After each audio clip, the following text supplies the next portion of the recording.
So in this question, we're asked to find the solutions to this equation. Now, first thing I want to point out that this is different from this being equal to 0, because if that was the case, then the solutions would be when each piece is equal to 0.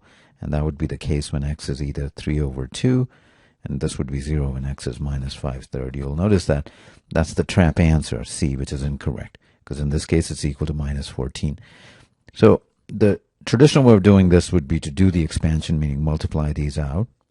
So that's going to be 6x squared plus 10x minus 9x, and then the last term is minus 15 equal to minus 14. I want to combine like terms, so that's plus x. Move the 14 here, it's going to become minus 15 plus 14, so it's 1.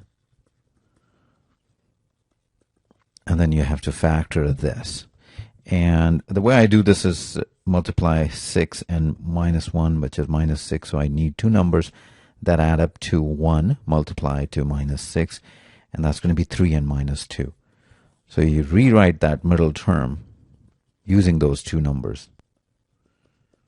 And then you take each term in these first two terms in pair and factor out the largest common term. And for the second set, you have to factor out something so that you end up with minus 2x plus 1 as well in the parentheses. And you'll notice if I pull out a minus 1, I get exactly that same term. Then you pull out 2x plus 1, you get 3x minus 1. So now this is equal to 0, and the solutions would be when each piece is 0. This would be minus half, and that would be 0 when x is 1/3. So the two solutions are minus half and 1/3, which is choice A. So this is kind of the traditional way of doing it. You can certainly plug in some numbers using the calculator. That's an option. So what you're doing is looking for an answer, meaning a value of x that when you plug it in gives you minus 14. So that the problem with plugging in is that you just have to go, it's a trial and error.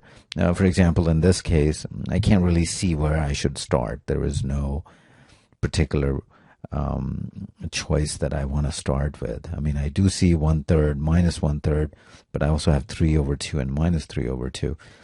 But let me just show it how you would actually plug in. We now know the answer is A. So if I'm plugging in 1/3, I mean, you want to do this with the calculator. 3 times 1/3 is 1. 1 plus 5 is 6. And then this is 2/3 minus 3, which is 2 minus 9 over 3 times 6. That goes here. That's minus 7 times 2. It's minus 14 indeed.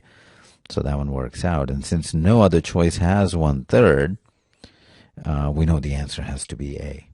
So that's kind of how you would do it, by plugging in. But I do urge you to know how to do this, because when it comes to harder problems, you will need to understand how to approach it in this fashion. So to recap, the answer is A.